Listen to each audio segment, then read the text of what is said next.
Hi, my name is Genobia. You can call me NoBG or Indigo. I am a Master's Prepared Registered Nurse, a certified Reiki practitioner, and an ordained minister. I'm also neurodivergent and I have a hearing impairment. And I spent the last few years developing systems and frameworks that help me decode information in real time, spiritual, emotional, and ancestral.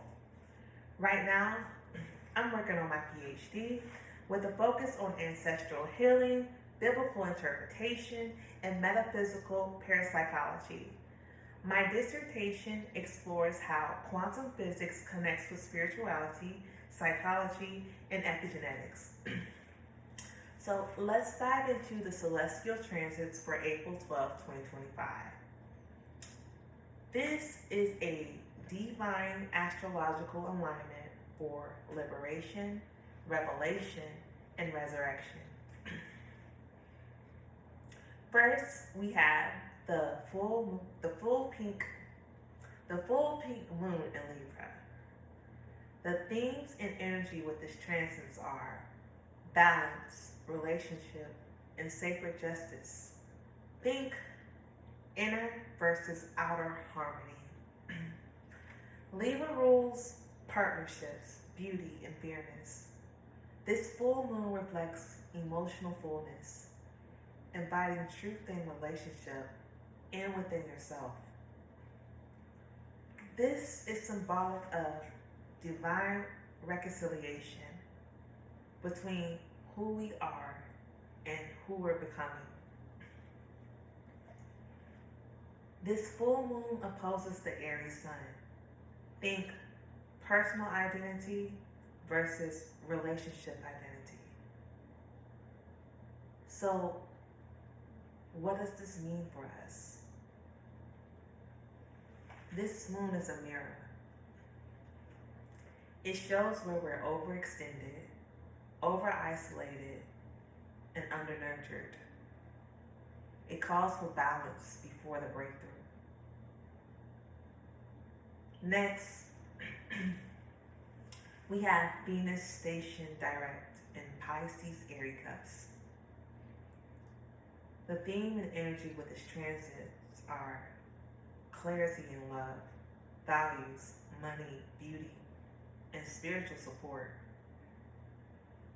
When Venus retrograde, think relationship review, internal recalibration. When going direct, think forward movement, spiritual alignment, in the heart space. The Pisces Aries blends think of it like soft surrender meets bold embodiment. So, what does this mean for us? What you've been unsure about in love, creativity, self-worth, it's going to start clarifying. Old patterns are going to break. Love becomes a vehicle for purpose, not confusion. Next, we have Mars squares the full moon. The themes and energy with this transit are inner tension, emotional urgency, and divine agitation. Square means to challenge or pressure. Mars energy is action, aggression, and divine fire. This may manifest as impulsiveness, emotional reactivity, or sacred unrest. So what does that mean for us? Pressure is not punishment. It's preparation. This is divine friction calling something buried to the surface. So don't suppress it. Alchemize it.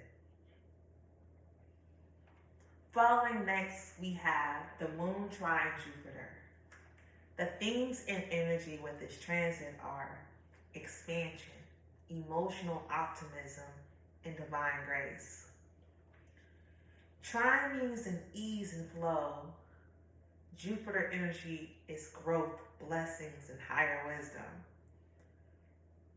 This is when emotional revelations are met with spiritual generosity. So what does that mean for us? If you're ready to rise, grace will meet you halfway. This is a favorable time to speak from the soul, receive clarity, and trust that the Holy Spirit has room for your healing. Next, we have Mercury conjuncts Mars. The theme and energy for this transit are bold speech, truth-telling, sacred communication. Mercury energy is communication. With Mars energy, we have fire and forward motion. Conjunction means they act as one force. So, what does that mean for us? This is the time to speak your piece and not just keep it. Words can wound or resurrect. Choose sacred honesty. This is the ideal energy for declarations and cutting cords with silence. And next, we have Saturn sextile Uranus. The themes and energy with this transit are divine order means revolutionary change. Saturn energy is structure, time, and discipline. Uranus energy is disruption, liberation, and innovation. Sextile means opportunity and ease in blending opposites. What does this mean for us? We are all collectively building something new on top of ancient wisdom. This is a cosmic permission to change your life without abandoning your roots. And finally, it is the Paschal full moon connection. The theme and energy of this transit is resurrection portal. The Paschal moon is the first full moon after the spring equinox. It sets the date for Easter. This symbolizes death, waiting, and resurrection, the sacred arc of becoming. So, what does that mean for us? This full moon is not random. It is the moon that made resurrection possible. It carries the frequency of surrender, stillness, and rising again. So when you step outside tonight, just know this sky is not passive. It is preaching. Each transit is a sermon in itself. Together they form a spiritual invitation to break old patterns, embrace divine support, speak your truth, align your love life with your soul life. Trust the season of resurrection you're entering. Thank you for taking time to unlearn, relearn, and rebirth with me. Stay tuned for part 3, where we dive into the collective devotional wisdom based on the transit. The sky has something to say. Stay tuned. It's all connected.